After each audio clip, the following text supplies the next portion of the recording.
Lời tắm đi như mẹ. Tắm mát anh ơi, tắm mát nè. Chị giống bố chăm tắm. Rác mà, con này rác. Xuống này mà vẫn cứ có hết cả người vào. Chị thì đạp liên tục. Nó đã về người nó ra, cứ cong hết cả người ra. Đi gần ếch con đi. Dạ, chị nhiều sắt hơn nữa. Cong người. Bây giờ Cong hết cả người.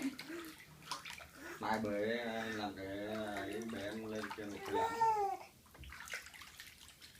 Lên sân thượng. Làm em người ra. Tắm cho mát nữa. Sợ gì đâu.